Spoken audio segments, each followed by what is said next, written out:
അപ്പോൾ ശ്രദ്ധിക്കേണ്ട കാര്യം എന്താണെന്ന് ചോദിച്ചാൽ, മെൻസ്ട്രൽ സൈക്കിളിൻ്റെ 14th ഒരു പെണ്ണ് ഓവുണ്ടാക്കുക. ഈ ഓവുണ്ടാക്കുന്ന അന്ന് സ്പേം വന്നാലാണ് കറക്റ്റ് മീറ്റിംഗ് നടക്കുക. ഓക്കെ, അപ്പോഴും ചെറിയ 2-3 സംശയം കൂടെ ബാക്കിയുണ്ടാവും. അപ്പോൾ ഓവുലേഷൻ മെൻസസ് 2 കാര്യം മനസ്സിലായി കഴിഞ്ഞു എങ്കിൽ ചെറിയ സംശയം ഉണ്ടാകാൻ ചാൻസ് ഉള്ളത്, നിങ്ങളുടെ മനസ്സ് ഞാൻ ഗ്രാസ്പ് ചെയ്തിട്ട് പറയാണ്, ചാൻസ് ഉള്ള സമയം എന്ന് വെച്ചാൽ ഇവിടേക്ക് നോക്കണേ. ഞാൻ അവിടെ വരയ്ക്കുകയാണ്, ഇത് ഒഴിവാക്കുകയാണ്. ഗ്രാഫൊക്കെ നമുക്ക് കിട്ടി. നിങ്ങൾ വൃത്തിയായിട്ട് നോട്ട്ബുക്കിൽ ഗ്രാഫ് വരയ്ക്കണം. ഞാൻ ഈ ക്ലാസ് എടുക്കുന്ന ഓരോ സെക്ഷനും എന്തൊക്കെ ഞാൻ വരച്ചോ അതൊക്കെ നിങ്ങൾ ടെക്സ്റ്റിൽ നോക്കിയിട്ട് വൃത്തിയായിട്ട് കളറ് കൊടുത്തിട്ട് തന്നെ വരയ്ക്കണം. എങ്കിലേ നിങ്ങൾക്ക് ഈ ചാപ്റ്റർ എടുത്തുകൊണ്ട് കാര്യം ഉണ്ടാവും. വൃത്തിയായിട്ട് വരയ്ക്കണം എന്ന് ശ്രദ്ധിക്കുക. ഇങ്ങനത്തെ ഒരു സംഭവം വരയ്ക്കുക. ഇവിടേക്ക് നോക്കണേ. ഇതൊരു സൈക്കിൾ, മെൻസ്ട്രൽ സൈക്കിൾ. മെൻസ്ട്രൽ സൈക്കിളിന്റെ 14th ഇത്. അന്നാണല്ലോ ഓവുലേഷൻ, കുട്ടി ഉണ്ടാവാൻ ഏറ്റവും ഉചിതമായ ദിവസം. ഈ 14th ഓവം വന്നാൽ 2 days ആണ് ലൈഫ് സ്പാൻ എന്ന് പറഞ്ഞു അല്ലേ? അങ്ങനെയാണെങ്കിൽ 1 to 2 days ആണെന്ന് പറഞ്ഞു. അങ്ങനെയാണെങ്കിൽ ഓവം 14 വൈകുന്നേരം വന്നു കഴിഞ്ഞാൽ 15, 16 വരെ ഓവത്തിന്റെ ലൈഫ് സ്പാൻ. അപ്പോൾ മെൻസ്ട്രൽ സൈക്കിളിന്റെ 14th, 15th, 16th കുട്ടികൾ ഉണ്ടാവുമോ? ഉണ്ടാവും. കാരണം ഓവത്തിന്റെ ലൈഫ് സ്പാൻ അനുസരിച്ച് ഉണ്ടാവും. റെഡിയാണോ? ഇനി നമുക്ക് മാക്സിമം ഒരു പേടിക്ക്, ഒരു ധൈര്യത്തിന് വേണ്ടി 17 കൂടി എടുക്കാം. അതിൻ്റെ ആവശ്യമൊന്നും എന്നാലും എടുക്കുകയാണ്. അപ്പോൾ ഉണ്ടാവാൻ ചാൻസ് ഉള്ളത് കറക്റ്റ് 14, 15, 16, 17 കട്ടി കുറഞ്ഞു വരും. പിന്നെ ഒരു സംശയം, 13 ഉണ്ടാവുമോ? കുട്ടി ഉണ്ടാവുമോ? ഉണ്ടാവും.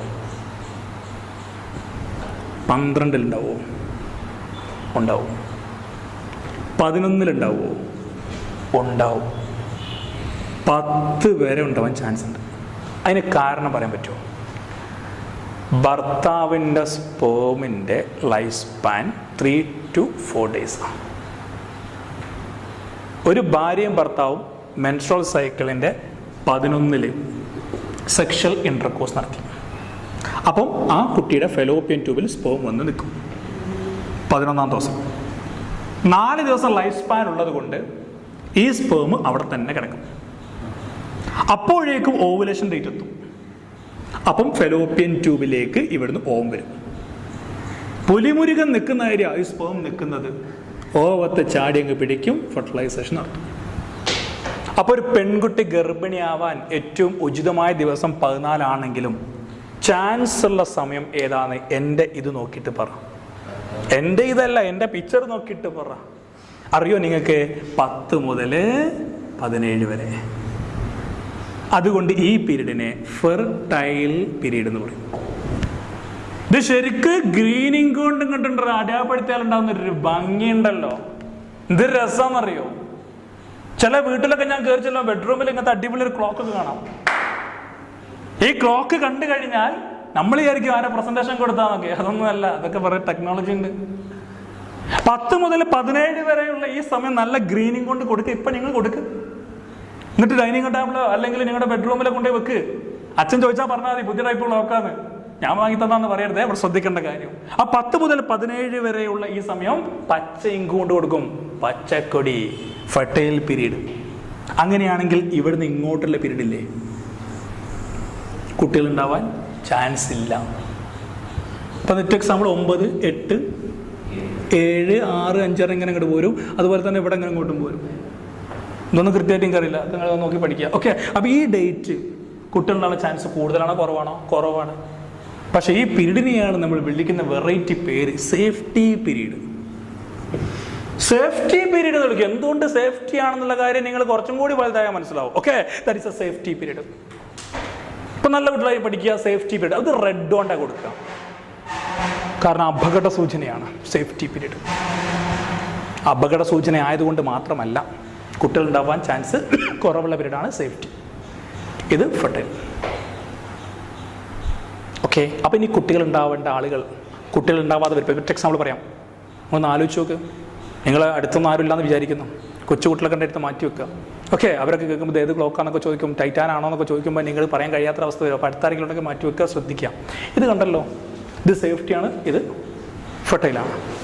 ഏറ്റവും കൂടുതൽ നിങ്ങളെ അടുത്ത് വന്നിട്ട് ഒരാൾ ചോദിക്കുകയാണ്, എൻ്റെ കല്യാണം കഴിഞ്ഞിട്ട് 10 വർഷമായി, ഞാനും ഭർത്താവും തമ്മിൽ സെക്ഷൽ ഇൻ്റർകോഴ്സ് നടത്താറുണ്ട്, എലിജിബിളായ കപ്പിളാണ് ഞങ്ങൾ ലൈംഗിക ബന്ധം നടത്താറുണ്ട്. പക്ഷെ ഞങ്ങൾക്ക് ഇന്ന് വരെ ഒരു കുഞ്ഞിക്കാല് കാണാൻ കഴിഞ്ഞിട്ടില്ല.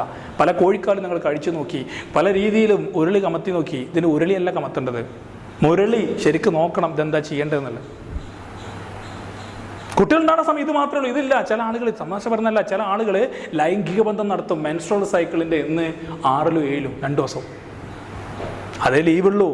ആ ലീവിനനുസരിച്ച് നടത്തി അവർ പണിക്ക് പോയി. ഭർത്താവ് ചിലപ്പം ബാങ്കിൽ ഉദ്യോഗസ്ഥനായിരിക്കും, ഭാര്യ പോലീസായിരിക്കും, അല്ല ചില ആളുകൾ ഗൾഫിലായിരിക്കും. ഗൾഫിൽ നിന്ന് 2 ദിവസത്തെ ലീവിനൊക്കെ വരും കുട്ടികളുണ്ടാവാൻ വേണ്ടിയിട്ട്. എപ്പോഴാണ് വരുന്നത്? ഈ സമയത്ത്. അറബിൻ്റെ ലീവ് നോക്കിയല്ല വരേണ്ടത്, ഭാര്യയുടെ മെൻസ്ട്രുവൽ സൈക്കിളിൻ്റെ പീരീഡ് നോക്കിയിട്ട് വേണം ലീവ് എടുത്ത് വരാൻ. ഈ സമയത്താണ് ലീവിന് വന്നതെങ്കിൽ കണ്ടിപ്പാ അവർക്കൊരു കുളന്ത് പറന്നിടും. ഈ സമയത്താണെങ്കിൽ പറക്കാതിരിക്കുന്നതാണ് നല്ലത്. കാരണം അതിൽ നിന്നൊക്കെ പറക്കുന്ന കുട്ടിക്ക് ഈ വീഡിയോ ക്ലാസ് കണ്ടാൽ പോലും ഒന്നും മനസ്സിലാവാതിരിക്കുന്ന ഒരവസ്ഥ ഉണ്ടാവും. ബുദ്ധിയുള്ള കുട്ടികളുണ്ടാവണമെങ്കിൽ ബുദ്ധിയുള്ള അച്ഛനും അമ്മയും വേണം. നമ്മുടെ അച്ഛനും അമ്മയും ബുദ്ധിയുള്ള നിങ്ങൾക്ക് എല്ലാവർക്കും അറിയാം. ഞാൻ നേരത്തെ പറഞ്ഞു, ഒരു അമ്മ ഏറ്റവും കൂടുതൽ സന്തോഷിക്കുന്നത് ആ അമ്മയുടെ പ്രസവത്തിന് ശേഷം ഉണ്ടാവുന്ന കുഞ്ഞിനെ കാണുമ്പോഴാണ്. നിങ്ങളുടെ അമ്മ പ്രസവിച്ചപ്പോൾ ആ കുഞ്ഞു മുഖം അമ്മ കണ്ടില്ലേ, അപ്പോഴാണ് നിങ്ങളുടെ അമ്മ ഏറ്റവും കൂടുതൽ സന്തോഷിച്ചത്. പക്ഷേ പിന്നീട് ആ സന്തോഷം എന്തെന്ന് അമ്മ അറിഞ്ഞിട്ടുണ്ടാവില്ല. അതുകൊണ്ട് ശ്രദ്ധിച്ചു നോക്കണം. അമ്മ എപ്പോഴും സന്തോഷിക്കണമെങ്കിൽ നിങ്ങൾ പഠിച്ച് നല്ല കുട്ടികളായിട്ട് വളരണം. +2 എത്തിയില്ലേ, ലാസ്റ്റ് ടേണിംഗ് പോയിന്റ് അല്ലേ, യുവർ ലൈഫിൻ്റെ ടേണിംഗ് പോയിന്റ് ആ +2 നിങ്ങൾ എന്ത് പഠിക്കുന്നോ ഇനി ഇവിടുന്ന് അങ്ങോട്ട് അതാണ് ടേണിംഗ് പോയിന്റ്. ഞാനൊക്കെ പഠിക്കുന്ന കാലത്ത് +1 10ാം ക്ലാസ്സൊക്കെ എന്തൊക്കെയോ പഠിച്ചു, +2 എത്തിയപ്പോൾ നന്നായി പഠിച്ചു. അതുകൊണ്ട് കുറച്ചൊരു മാറ്റം. നന്നായി മാറുന്നൊന്നും പറയുന്നില്ല, എങ്കിലും ഒരു ടൈപ്പൊക്കെ ആയിട്ട് ഇങ്ങനെ പോകുന്നുണ്ട്. എങ്കിലും +2 പഠിച്ചത് കൊണ്ടായി മാറ്റം വന്നത്. എൻ്റെ കൂടെ പഠിച്ച പല ആളുകളും 10ാം ക്ലാസ് വരെ ഫുൾ ഡിസ്റ്റിങ്ഷൻ ആയിരുന്നു, +2 പഠിക്കാതിരിക്കുകയും ചെയ്തു. ഇപ്പോഴും അവൻ പഠിക്കുന്നുണ്ട്. പല രീതിയിലും ഉണ്ടാവും. കുറഞ്ഞ സമയം പഠിച്ചാൽ വലിയ നേട്ടങ്ങളുണ്ടാവും. അതുകൊണ്ട് ശ്രദ്ധിക്കുക, ഈ സൈക്കിളിലെ ഇത് സേഫ്റ്റിയാണ്, ഇത് ഫെർട്ടൈലാണ്. അപ്പോൾ കുട്ടികൾ ഉണ്ടാവേണ്ട അയച്ചോളൂ. ഇപ്പം ടെക്സ് കല്യാണം കഴിഞ്ഞു, 5 വർഷത്തെ കുട്ടി വേണ്ട. എപ്പോഴാണ് ലൈംഗിക ബന്ധം നടത്തേണ്ടത്? ഈ സമയത്ത് അവോയ്ഡ് ചെയ്യാം. വേണ്ട, പാടില്ല നമ്മെ എന്ന് പറഞ്ഞിട്ട് പാട്ടൊക്കെ പാടി മാറി നിൽക്കുക. ഈ സമയത്ത് കുട്ടി ഉണ്ടാവുകയും ചെയ്യും. ഇനി ഈ 30 ദിവസം ലൈംഗിക ബന്ധം നടത്തണമെങ്കിൽ ഈ സമയത്ത് കോൺട്രാസെപ്റ്റീവ് മെത്തേഡ്സ് ഉപയോഗിക്കാം. ലൈംഗിക ബന്ധം അല്ലെങ്കിൽ കോണ്ടംസ് ധരിച്ചാൽ കുട്ടി ഉണ്ടാവില്ല. പക്ഷേ അതിൽ ശ്രദ്ധിക്കേണ്ട ഒരു കാര്യം, ഇതിൽ മെൻസസ് എന്ന് പറഞ്ഞൊരു സൈക്കിളുണ്ട്, 3 to 5 days. ഈ മെൻസസിൻ്റെ ഡേറ്റിൽ ഒരിക്കലും ഒരു പെണ്ണുമായിട്ട് ലൈംഗിക ബന്ധം നടത്താൻ പാടില്ല. കാരണം എൻഡോമെട്രിയം പൊട്ടി ബ്രേക്ക് ഡൗൺ ചെയ്ത് വരുമ്പോൾ ആണ് ഇവിടെ സ്പേമിനെ ഡിപ്പോസിറ്റ് ചെയ്ത് ആ പന്തലിലേക്ക് കയറി ചെല്ലുന്നൊരവസ്ഥ ആലോചിച്ച് നോക്കാം. കല്യാണം നടന്നില്ല, പന്തലും പൊടിച്ച ആ കല്യാണ പന്തലിലേക്ക് ബിരിയാണി ഉണ്ടോ എന്ന് ചോദിച്ച് കയറി ചെല്ലുമ്പോണ്ടാകുന്ന ഒരു വ്യസന സമേതമുള്ളൊരു സങ്കല്പം വേണം. ഒരിക്കലും ചെയ്യാൻ പാടില്ല. തമാശ രൂപത്തിലേക്ക് കയറി ചെന്നാലുള്ള കുഴപ്പം എന്താ അറിയോ, ഈ സ്പേമും ഈ എൻഡോമെട്രിയൽ ലെയറും കൂടെ ഇൻഫെക്ഷ്യസ് ആയിട്ട് മാറും. മയോമെട്രൈറ്റിസ്, അതുപോലെ ഹിസ്റ്റെക്ടമി വരെ ചെയ്യേണ്ട ഒരു അവസ്ഥയിലേക്ക് എത്തും. ഒരു പെണ്ണിന് ഏറ്റവും ഡേഞ്ചറസ് ആയ യൂറിനറി ട്രാക്ട് ഇൻഫെക്ഷനും അതുപോലെ യൂട്രൈൻ ഇൻഫെക്ഷൻസും ക്യാൻസർ വരാൻ ചാൻസ് ഉണ്ട്. അതുകൊണ്ട് 3 to 5 days പ്രൊഹിബിറ്റ് ചെയ്തേ പറ്റൂ. അമ്പലത്തിലായാലും പള്ളിയിലായാലും ചർച്ചിലായാലും എവിടെയായാലും അവിടെ അശുദ്ധി എന്ന് രേഖപ്പെടുന്ന സമയമാണ് 3 to 5 days. അത് പ്രത്യേകം അശുദ്ധി എന്ന് പറയാനുള്ള കാരണം ഈ സൈക്കിളിലെ ഏറ്റവും വലിയ ഇൻഫെക്ഷസ് ആവാൻ ചാൻസ് ഉള്ള സമയമായിരുന്നു. മനസ്സിലായല്ലോ? These on are menstrual cycle. ഇനി ഇതിനെക്കുറിച്ചൊരു ഡൗട്ട് നിങ്ങൾക്ക് ഉണ്ടാകാൻ ചാൻസ് ഇല്ല. ഇനി ഉണ്ടെങ്കിൽ വീണ്ടും നിങ്ങൾക്ക് മെസ്സേജ് ചെയ്യാം, കമ്മ്യൂണിക്കേറ്റ് ചെയ്യാൻ, ചോദിക്കാം. ഒരു കുഴപ്പമില്ല, പഠിച്ചേ പോകാൻ പറ്റൂ. പക്ഷെ ഒരു ഉറപ്പ് എനിക്ക് നൽകണം. ഞാൻ പഠിപ്പിക്കുന്ന ടോപ്പിക്ക് ഹെഡിങ് ചെയ്തതിന് ശേഷം എന്തൊക്കെ ഞാൻ വരച്ചോ അതൊക്കെ ടെക്സ്റ്റിൽ നോക്കി പിക്ചർ വൃത്തിയായിട്ട് വരയ്ക്കണം. ഈ പിക്ചർ കളർഫുള്ളായിട്ട് വരയ്ക്കുന്ന കുട്ടികൾക്ക് അനുഭവത്തിൻ്റെ വെളിച്ചത്തിൽ പറയാം നല്ല മാർക്ക് സ്കോർ ചെയ്യാൻ പറ്റാറുണ്ട്. ബയോളജിയുടെ ഏറ്റവും വലിയ പ്രത്യേകത വലിയ ചോദ്യവും ചെറിയ ഉത്തരവാണ്. അത് കിട്ടണമെങ്കിൽ ആദ്യം എന്ത് ചെയ്യണം, ആ പിക്ചറൊക്കെ വരച്ച് അടിപൊളി കളർഫുൾ ആക്കിയിട്ട് ലേബൽ ചെയ്ത് പോകണം. മനസ്സിലായി എന്ന് വിചാരിക്കുന്നു. നിങ്ങളുടെ സഹകരണം എപ്പോഴും എനിക്കുണ്ടാവും വിചാരിക്കുന്നു. അപ്പോൾ ഓർബിറ്റിൽ ഓരോ കുട്ടികളെയും എനിക്കറിയായിരുന്നു ഇതുവരെ. ഇവിടുന്ന് അങ്ങോട്ടും അങ്ങനെ തന്നെ ആയിരിക്കണം. നല്ല കുട്ടികൾ ക്യാരക്ടർ കൊണ്ടും അതുപോലെ തന്നെ പഠിക്കുന്ന കാര്യങ്ങളെ കൊണ്ടും എല്ലാം കൊണ്ടും ഇന്നേ വരെ ഞാൻ കണ്ടതിൽ വെച്ച് ഏറ്റവും നല്ല കുട്ടികളാണ് ഓർബിറ്റിലെ കുട്ടികൾ. നല്ല കാര്യം ഞാൻ വീണ്ടും തുറന്ന് പറഞ്ഞ് അത് പബ്ലിസിറ്റി ആക്കുന്നില്ല. നിങ്ങൾക്കറിയാം, അത് ഒരാളെ പുകഴ്ത്തി പറഞ്ഞു എനിക്ക് ഇഷ്ടമല്ലെന്ന് അറിയാം. പക്ഷേ നിങ്ങളത് വൃത്തിയായിട്ട് ചെയ്യണം എന്ന് ഉറപ്പ് തരണം. കാരണം വീഡിയോ ക്ലാസ് ആകുമ്പോൾ ഉറങ്ങുന്നുണ്ടോ, ഈ സമയത്തൊക്കെ ഉറങ്ങിയുള്ള അവസ്ഥ വെച്ച് നോക്കി. ഇതന്നെയാണ് പോപ്പുലേഷൻ കൂടാനുള്ള കാരണമോ? ഓക്കെ, എവിടെ നോക്കിയിട്ടാണ് ഈ ഉറങ്ങുന്നത്? അങ്ങനെ ഉറങ്ങല്ലേ, ഇത് ശ്രദ്ധിച്ച് കേൾക്ക്, അത്രയും ഇമ്പോർട്ടൻ്റ് ആണ്. ഇതൊക്കെ പഠിച്ചില്ല ലൈഫില്ല, മുന്നോട്ടില്ല. ഇതൊക്കെ നീ പാടുപെടും. ഒരു 10-25 വയസ്സാവട്ടെ, പാടുപെടും നീ. 34-ാമത്തെ വയസ്സിലൊക്കെ നഹാസാറ നമ്പർ തരുമെന്ന് ചോദിച്ച് ഓടി നടക്കുന്ന ആൾക്കാർ ഇപ്പോഴും ഉണ്ട്. അതുകൊണ്ട് ശ്രദ്ധിക്കണം നിങ്ങൾ. എന്താ ഞാൻ പറയുന്നത്, എന്താ പറയേണ്ടത്, പഠിക്കേണ്ടത് ശ്രദ്ധിക്കണം. ആ സമയത്ത് നമ്പറോ ഞാൻ ഉണ്ടായിക്കൊള്ളുന്നില്ല.